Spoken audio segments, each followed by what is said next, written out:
పుచ్చకాయ పంటను పండించిన రైతు ఆ పంట ఎప్పుడైతే వచ్చిందో తన చేతికి అమ్మే ప్రయత్నం చేస్తూ ఉన్నాడు. ఆ పొలం చుట్టూ జనం వచ్చినారు, కొంటూ ఉన్నారు. పుచ్చకాయ కాస్త 10 రూపాయలు, 50 రూపాయలు, 100 రూపాయలు క్యూ కట్టినారు జనం. ఆ క్యూలో చిన్న పిల్లవాడు కూర్చొని ఉన్నాడు.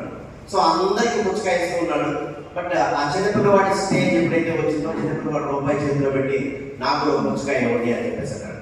సో ఆ మాటకి ఆ రైతు ఆ యొక్క యజమాని ఏమన్నాడు, రూపాయికి నా దగ్గర పుచ్చకాయ లేవు, దయచేసి నువ్వు బయటకు వెళ్ళు అని చెప్పేసి అని నెట్టే ప్రయత్నం చేశాడు. 10 రూపాయలకి పుచ్చకాయ అయితే, 50 రూపాయలకి పుచ్చకాయ అయితే, 100 రూపాయలకి పుచ్చకాయ ఉంది, రూపాయి కూడా పుచ్చకాయ వెళ్ళాలి, నాకు ఇస్తావా లేదా అని ఆర్గ్యూ చేశాడు ఆ యజమానితో. సో ఫైనల్లీ అక్కడ ఉన్నటువంటి చాలా మంది చాలాసేపు ఎండలో నుంచున్నాడు, 1 రూపాయికి పుచ్చకాయ ఇవ్వచ్చు కదా అని చెప్పేసి అడిగినప్పుడు ఆ యజమాని నిర్ణయం తీసుకుని, సరే రా నీకు రూపాయికి వచ్చే పుచ్చకాయ నేను ఇస్తాను అని తోటలో తీసుకెళ్ళి ఒక చిన్న పుచ్చకాయ పిందెని చూపించి, ఇదే రా నీకు రూపాయికి వచ్చే పుచ్చకాయ, చిన్న పిందెలా నీకు వచ్చేదని చెప్పేసి అన్నప్పుడు ఆ పిల్లవాడు తీసుకునే నిర్ణయం, సార్ ఈ పుచ్చకాయ నాకు అమ్ముతున్నాను ఎందుకు రూపాయికి వచ్చే పుచ్చకాయ ఇదే రా నీకు, రైట్.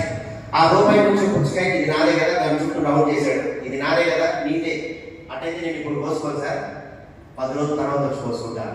రూపాయి తన చేతిలో పెట్టాడు, వెళ్ళిపోయాడు. వెళ్ళిపోయిన తర్వాత 10 రోజుల తర్వాత వచ్చి చూస్తే ఏం జరుగుతుంది? అదే బిజినెస్.